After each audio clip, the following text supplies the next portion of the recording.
Why do you let life's chaos steal your peace, when the very anger you feel could be the thing trapping you? What if the real power isn't in fighting what happens, but in seeing it differently? We're diving deep into your mind and the quiet battlefield inside your heart. At some point, life will disappoint you. Plans fail. People let you down. You'll feel frustrated, betrayed, angry. Those moments don't mean you're broken. They're the pressure points where strength is forged. Anger isn't a permanent curse. It's a reaction, normal, human. But how you handle it decides whether it cracks you or refines you. Today, we're not just naming the problem. We're unpacking what's beneath it. You'll get clear on why you lose control and how to start taking it back. Segment 1. The trap of anger. Hate gives someone power over you. When you hate, they've already won a piece of your peace. The strongest move? Not to never feel anger, but to not let it own you. As you grow, you begin to see it. Anger costs. It isolates. It makes you feel alone, like you're carrying the world on a shaking bridge. Act from rage, and you're setting yourself up to fail. Patience, that quiet, ugly-sounding word, is the shield nobody talks about, but everyone needs. People can't hurt you unless you let their actions rewrite your internal story. If you believe you're hurt, you feel hurt. The voice inside saying, "I've been wronged," becomes the wound. Storms of emotion can flood you. Tears from anger are heavier than the ones from grief, because they come from self-inflicted turbulence. So what do you do when the impulse to explode hits? You don't treat anger like an enemy to suppress. You handle it like a volatile ingredient. You treat it with care, love, kindness, and attention, so it doesn't burn the kitchen down. Segment 2. Ownership and reframing. If you flare up quickly, you're wasting the most precious currency, energy and attention. Think of anger like acid in a bottle. It doesn't just corrode what's outside, you lose clarity, focus, and capacity. Contrast that with a simple truth. You can choose not to feed it. Everything hurts me only if I let it. That's not denial. That's the moment you realize you own the steering wheel. Nobody improves by making someone else suffer. Hatred is the loud billboard of insecurity, flashing, desperate, easy to read. What gets under your skin? That irritation is a mirror. It's a clue. Before you point outward, look inward. The second you get angry, you stop searching for truth and start defending yourself. You freeze. You imagine scenarios. You replay hurts. You let anxiety chain you to the past. Here's the brutal part. If you lose your cool, that's on you. No external force has the final say over your emotional reaction. Only you do. Segment 3. The better way to respond. So what's the alternative? First, don't let a shout inflate your ego. Don't let your own noise become your identity. The real comeback isn't yelling louder, it's being kind. That's how you win without fighting.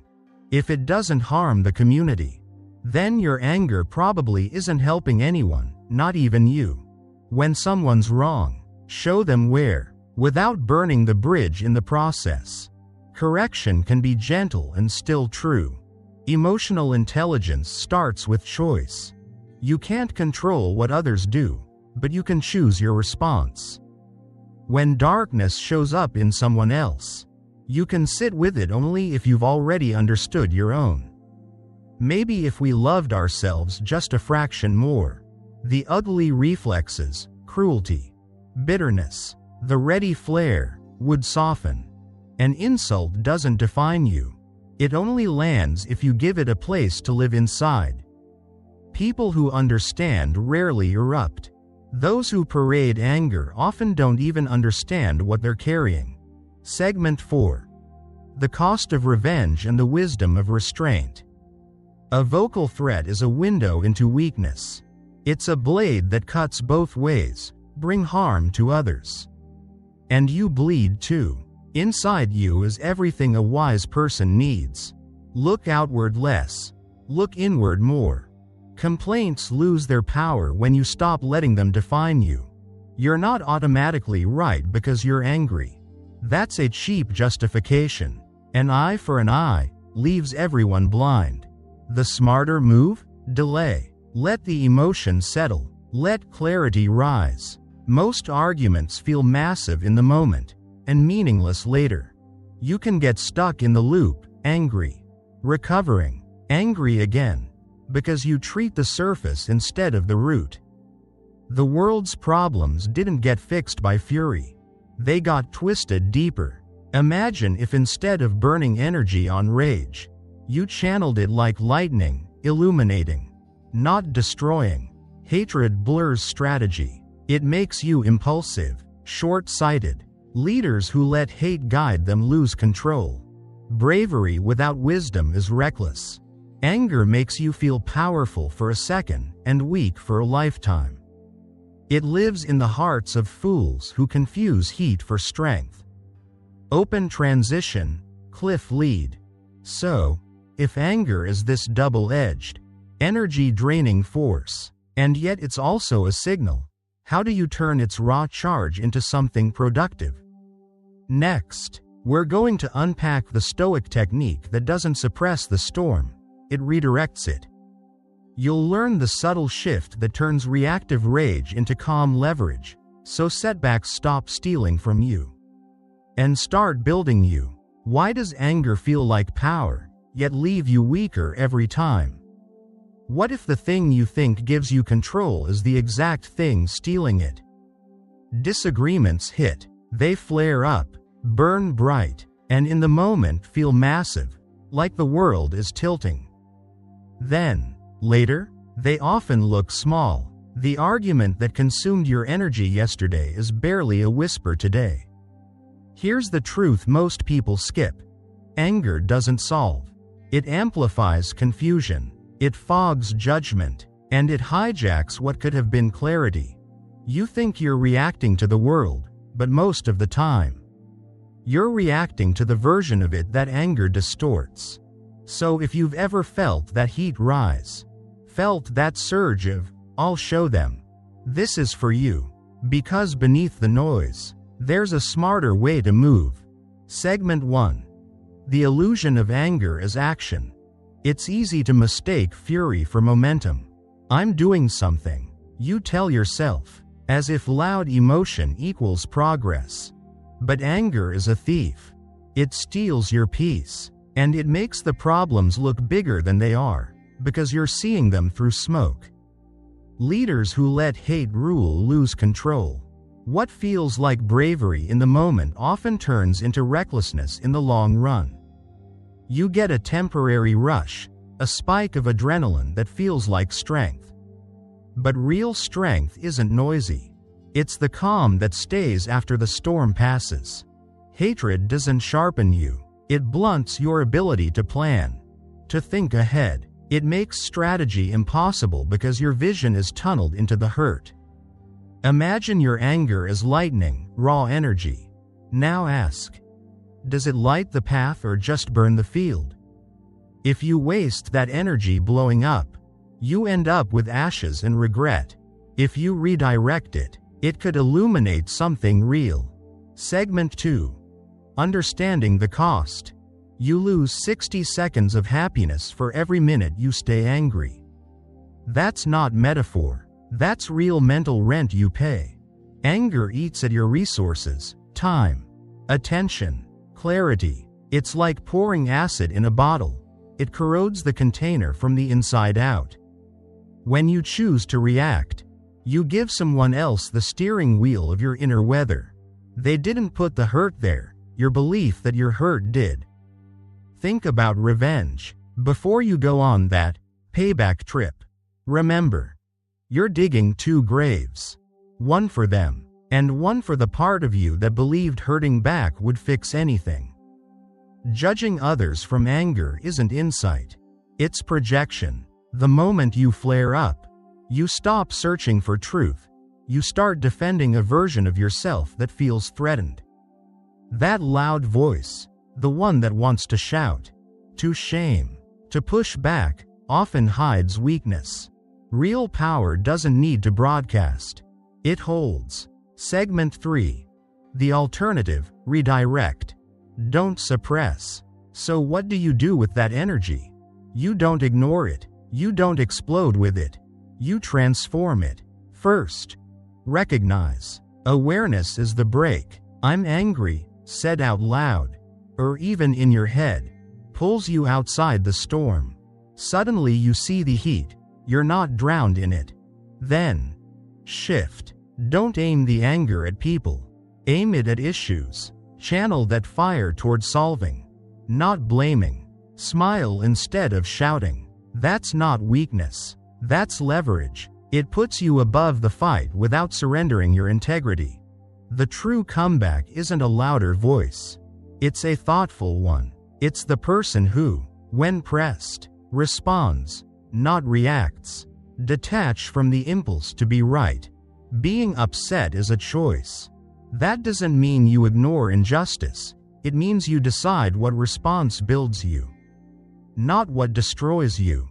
Ask yourself before you speak. Is this necessary? Is this true? Am I trying to win the moment? Or the long game? Small irritations? They're like gnats. If you swat at everything, you waste energy. If you let them pass, you keep your eyes on what matters. Segment 4. Self-mastery over external control. You can't control what others do. You can control the filter they pass through your mind. Too many people give their emotional thermostat to someone else, letting a slight, a criticism, a perceived slight spike their internal temperature. That's why emotional intelligence starts with interior territory, knowing what triggers you, and choosing the response before the reaction chooses you. When you're triggered, pause. That space is the turning point. In the space, you decide whether anger will be the fuel for destruction or the signal to adjust course. Let go of the false belief that anger builds character by dominating others. It doesn't. It reveals where you're still vulnerable, where you're still seeking validation or control. The people who seem to never lose it, they've practiced the quiet discipline of not giving their power away. They don't bottle their feelings, they translate them. Segment 5. Building the habit, daily practices. Practice the pause. When irritation pops up, breathe. Name it. This is anger. Reframe the story. Instead of, they did this to me, ask, what does this teach me? What can I do that's constructive? Be the person who doesn't add fuel to the fire just because the fire is burning. Instead, use the heat to forge a better version of yourself. Remember, leaders don't let hate guide decisions. They let clarity do that. And clarity often shows up when emotion cools, not when it rages. So if you're beginning to feel that shift, if you can spot the flare before it takes over, the next step is the hardest and most powerful. We'll explore the specific Stoic practice that turns the impulse to react into a pause that builds strength. It's not about suppressing the storm. It's about learning to steer it. Next, you'll see how the same emotional charge that once destroyed your focus can become the quiet engine behind your resilience. What if your anger isn't the enemy, but the signal you've been ignoring? And what if chasing that signal blindly is the thing keeping you stuck? We convince ourselves we can't control anger because we care too much about perfection, about how things should look, how people should act, how life should unfold. But here's a quieter truth. Imperfection is the canvas. Let flawed things happen. That's where growth lives. Remind yourself, most of the problems you carry begin with the story you tell yourself. You think it's outside, when it often starts inside. Don't go to bed carrying that weight. The next time you feel the heat rising, don't sleep on it, face it awake. Let it teach you instead of owning you. Anger is sometimes just the body's way of guarding sadness, like a loud shield hiding a quieter wound. Don't pile more stress onto yourself. Situations don't have intentions, they don't care. Your reaction is the only thing with agency. It's almost ironic. Some people assume you hate them, when you haven't even thought about them. You're carrying ghosts that aren't real. When the surge hits, pause. Count to 4. Breathe. That small gap is a hinge. Anger is born from the gap between how things are and how you wished they'd be. That mismatch creates the pressure. Sometimes bitterness forgets its origin, morphing into a justification that feels righteous but is hollow. People who want to be angry always find a reason. They treat it like a sentence already written. But what if you didn't accept that sentence? Dig deeper. The real damage isn't the moment of anger, it's the soil you seed it in. Greed, anger, delusion, those old poisons, they warp perception. They blind you. So before you lash out, ask, what's my real trigger? The surface fight isn't usually the real battle. Getting angry doesn't make you strong. In fact, it's a sign you've lost sight of something more essential. Sometimes the right thing you're defending is a trap, your ego's echo, disguised as virtue. Being angry in that moment just deepens the fall. If you want to understand the root of your anger, don't judge it, observe it, like weather passing through. Have faith in time. Clarity often shows up after the storm, not during it. Some things bother you too early, some too late, some when they shouldn't at all. The wisest don't waste themselves on every irritant. They pick their battles, because energy is limited. The farther someone is from truly understanding themselves, the louder they get upset about others. The closer you are to inner clarity, the less noise external chaos makes. Sometimes anger and violent impulse masquerade as protection, adding blind energy to a situation that actually makes it worse. Think of that energy like wine. It needs calm fermentation. If you rush it, you spoil the flavor. A calm mind sees the same situation from multiple angles. An angry one sees only red. Anger might look impressive to others, like a shout in a crowded room, but it hides who you really are from yourself. When you feel it rising, shift focus. Not on the person, but on the problem. Don't build your identity around conflict. Work to create answers, not excuses. Angry people often win the moment and lose the long game. Here's a paradox. True freedom isn't about dominating others. If a good person is free even in chains, and a bad person is enslaved even on a throne, then control is internal. So when you feel the storm brewing, come back to breath. That's your anchor. There's no point yelling if the message gets lost in the fire. Wait 10 seconds, a full count to 100 if you must. The space between impulse and action is where mastery lies. Once you hate someone, you've handed them power. That hatred becomes their weapon against you. I choose to love the world, even when it's messy. It's easy to hate. Hate is simple. Love takes intention. Anger wastes energy. Ready fists, ready words. They create a cycle. A man raging is like someone riding a wild horse with no reins. He's out of control. And he's isolated. The loneliness of anger is sharp, temporary, and self-poisoning. Whatever you do in that state carries the smell of failure. Remember, danger is only one letter away from anger. If everything makes you mad, then nothing really matters, because your threshold is broken. Your worst enemy is the version of you that reacts before thinking. Your best defense is composition, holding your center while chaos whirls around.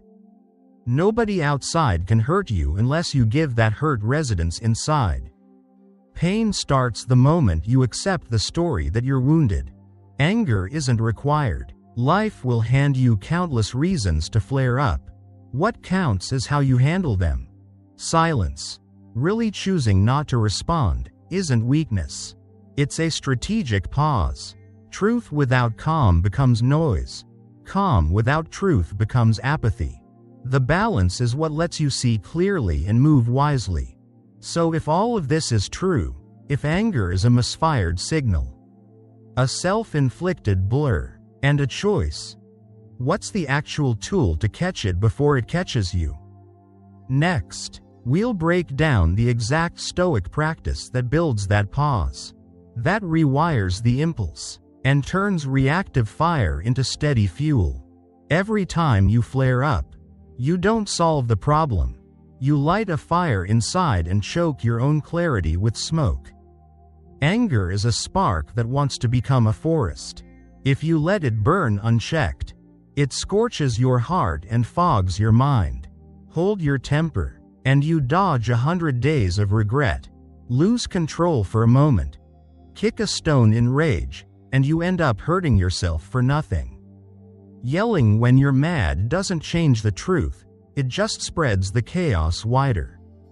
You can only sit with someone else's darkness when you've already explored your own. If you're always simmering, always tense, people stop showing up. They don't have time for a version of you wrapped in agitation. So here's a choice. Don't let today be another day layered in reactive noise. What bothers you about others?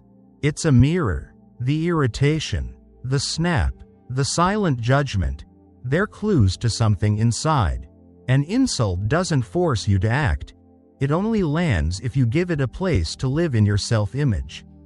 Lose hope, and the fury fades, because so much of anger is desperation wearing a mask. Maybe, if you learned to treat yourself with a little mercy, those sharp edges, cruelty, resentment, would dull. Stay cool. Decisions made in rage are almost always wrong. But when you really feel it rising, when the heat hits, do something simple. Count to 4. Breathe. That brief pause isn't weakness. It's the hinge between reaction and control.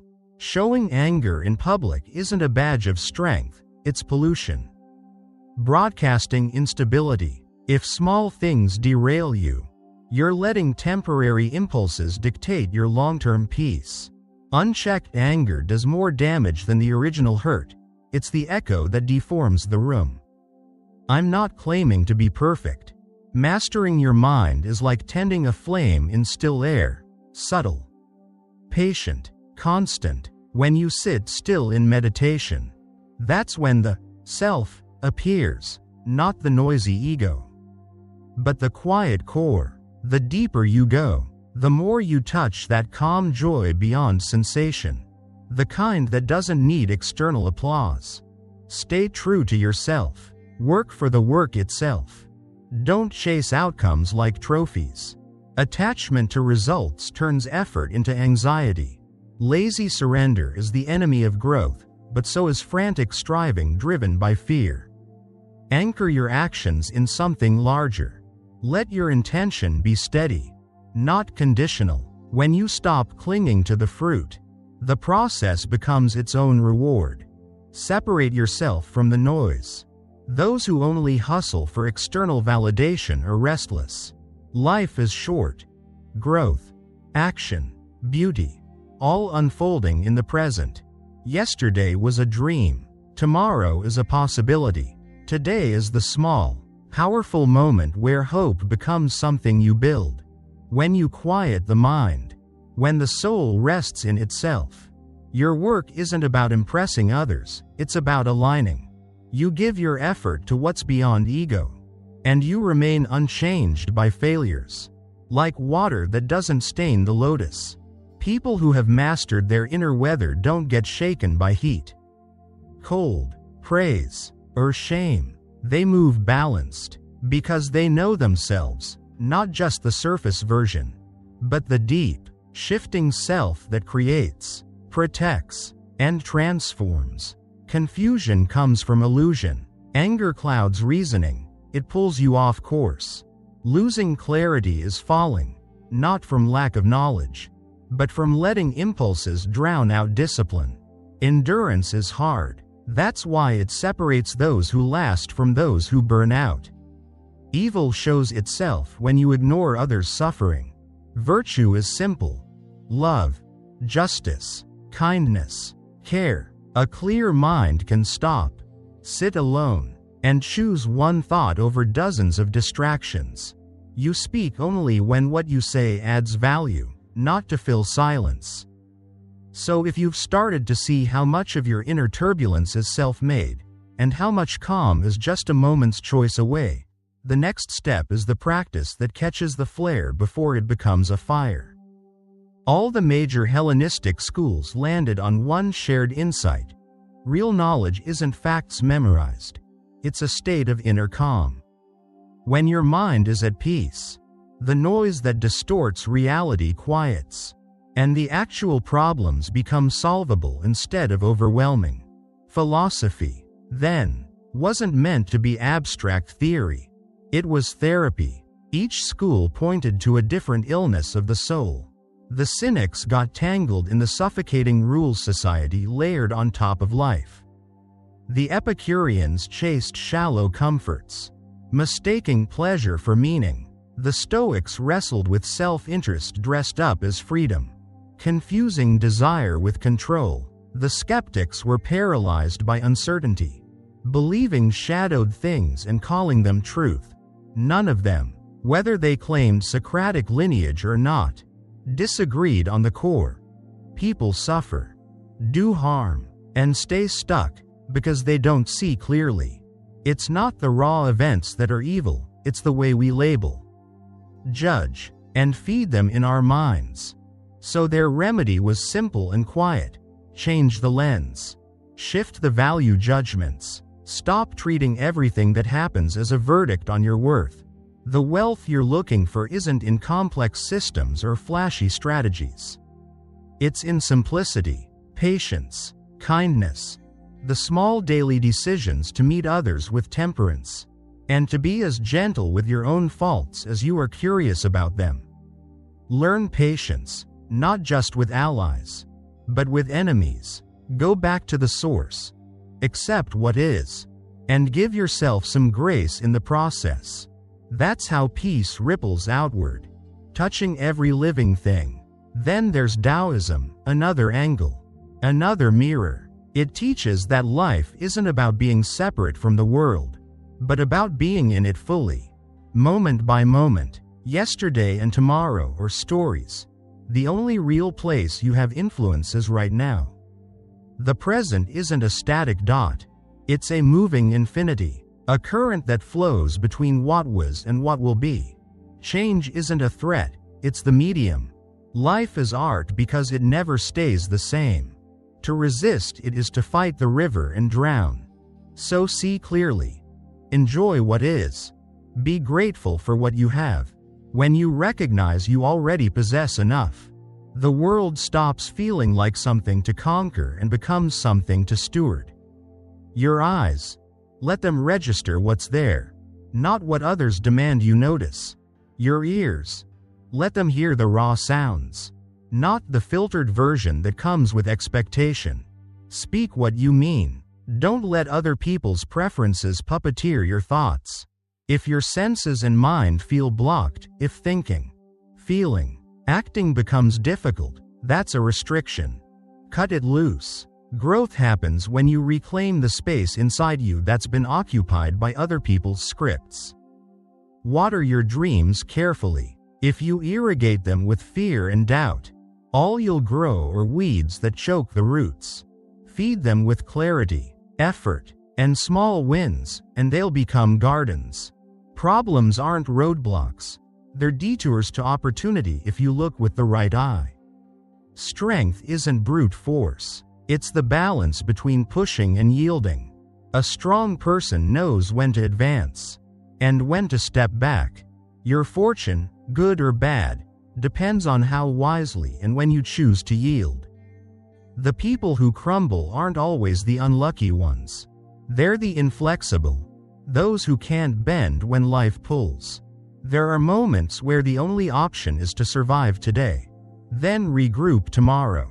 Don't chase fixes for symptoms, go after roots. Humility begins with admitting you don't know, and real wisdom builds when you recognize what you do know. Knowing others gives you strategy. Knowing yourself gives you power. Trying to control everything like a rigid tree will snap you when the wind comes. To fight blindly is death. To surrender wisely is life.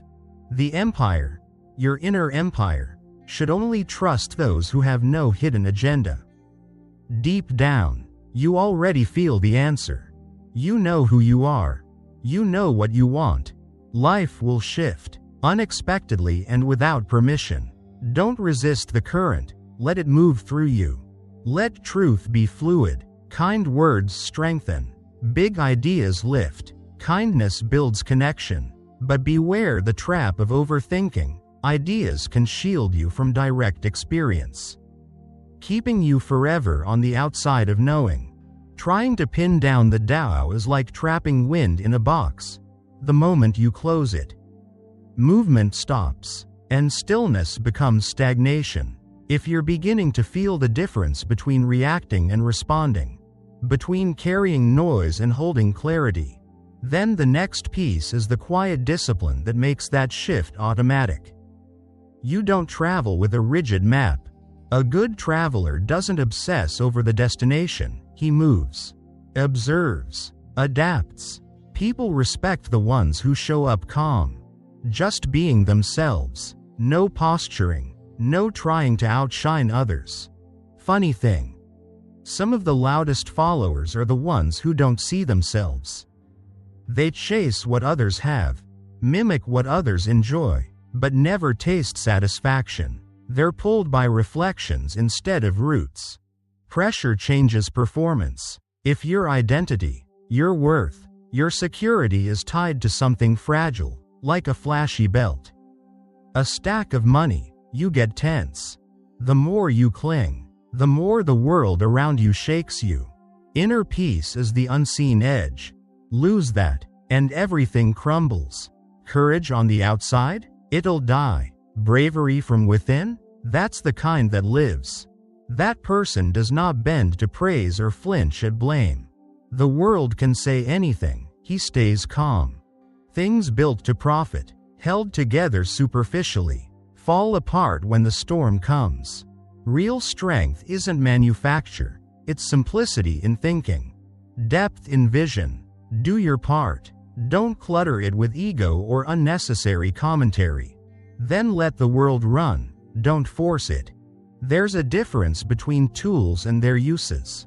A beam can breach a wall, but it can't fix a small crack. Function matters. Nature has its specialists. The wild cat catches rats better than a pedigree horse. The owl sees the fine at night but misses the big picture in daylight. That's not flaw, it's design. Trying to impose order without understanding the underlying system is arrogance. Thinking you can fix heaven or silence earth is like trying to teach yin to end yang. It just doesn't work. The brave don't fear danger.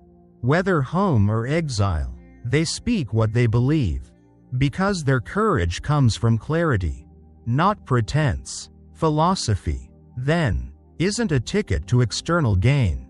It's a mirror. It doesn't promise status or wealth. It promises a way to see and live. Your life is the material the art of living shapes. Builders use wood. Artists use metal. You use experience. If you want a life that holds meaning, go to the source. Read the thinkers, not for quotes to repeat, but for lessons to live. Don't wrap philosophy like a business pitch and act contrary to it. What happens to you isn't the point, it's how you go through it. You could walk away any day, so orient your words, your actions, your thoughts around that responsibility. Start sorting. What's in your control, and what isn't? Stop chasing ghosts from outside. The real battleground is the choice you make when impulse hits. You conquer the world by mastering yourself first. Replaying problems over and over? That's making them worse. You only steer your inner weather. External events don't own you, your interpretations do. Truth matters more than approval. Speak it. Listen more than you speak. You've got 2 ears and 1 mouth for a reason. Don't let a roadblock become the road. Obstacles that trip you become the path if you stop letting them define you. Making promises you can't keep costs more than you think.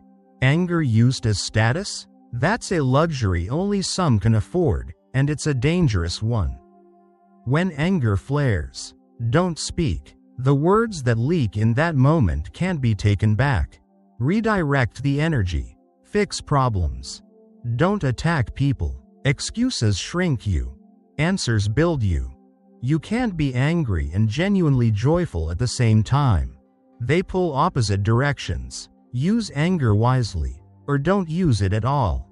It's poison when untreated. It eats from the inside, quietly degrading everything that matters. So if the real struggle is internal, if the map is about knowing what's yours to move and what's not, what's the first ritual? The daily discipline that turns awareness into automatic response? Hatred feels like a sword aimed at someone else, but it's a bent blade. It comes back and cuts you. Anger is a slow killer. Every outburst chips away at who you were. It eats at your core like acid, corroding the vessel that holds your clarity more than the target outside. A bad mood shows before you even speak. You lose 60 seconds of peace for every minute you stay angry. You can't reach out and connect if your fist is clenched. Love builds. Anger destroys. Fear shrinks possibility. Hope stretches it. Choosing hope isn't naive, it's strategic. If you want a better world, start here. Love more. Expect less. Carry light instead of heat. Anger isn't power. It's wind that blows out the fire in your mind. Trouble doesn't come from circumstance. It comes when you let that wind control the flame. And some people make it their job to stir that wind, hoping you'll burn yourself. You can't be mad about everything. Control what you can, and let the rest go. I lived years feeding anger, thinking it was strength. The cost? Lost friendships. Dependence on the very people I hurt. There's a dark current running under hate, anger, and fear. One flavor of love. Too sweet. That convinces you that lashing out is caring. Tears heal. Rage harms. When you feel that surge, choose to cry, not to strike.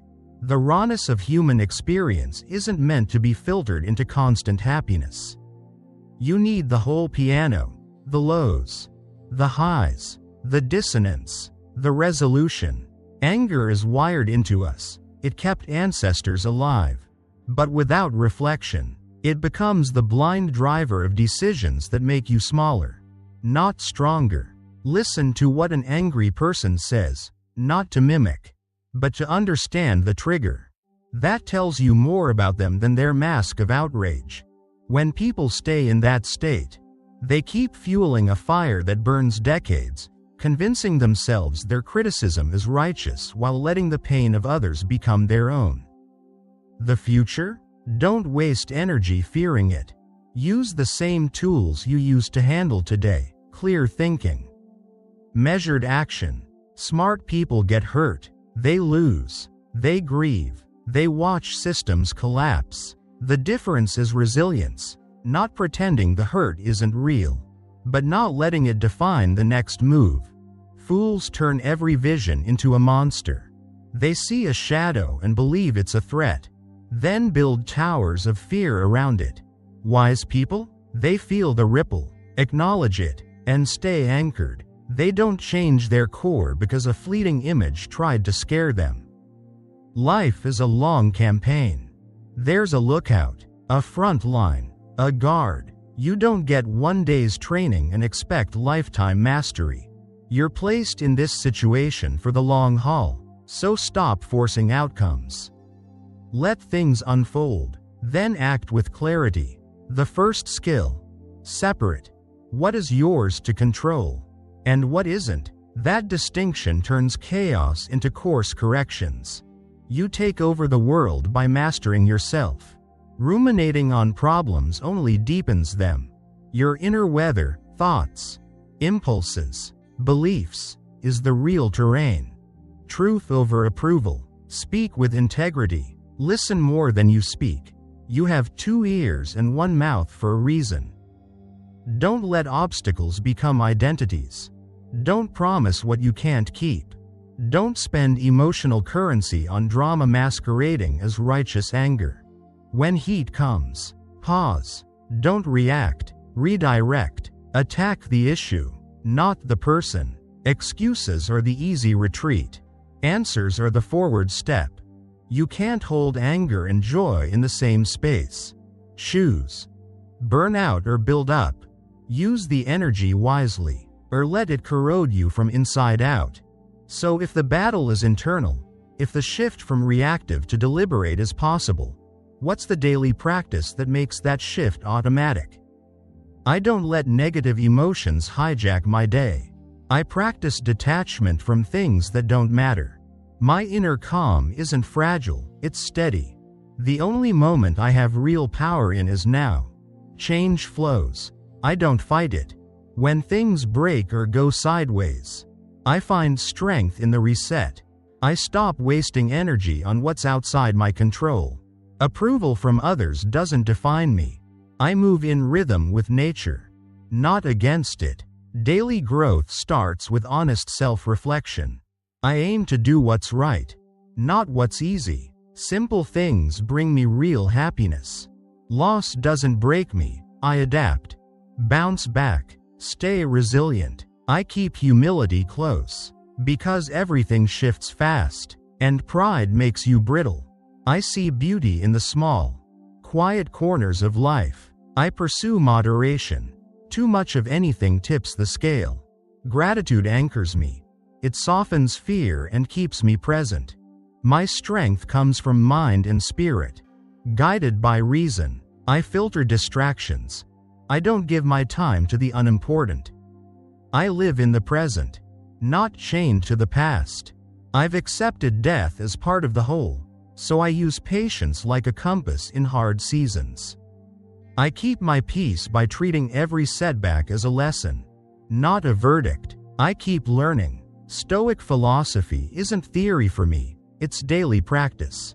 Willpower is the engine when challenges come, and self-discipline is the routine that builds the foundation. I turn inward to understand myself, because clarity starts there.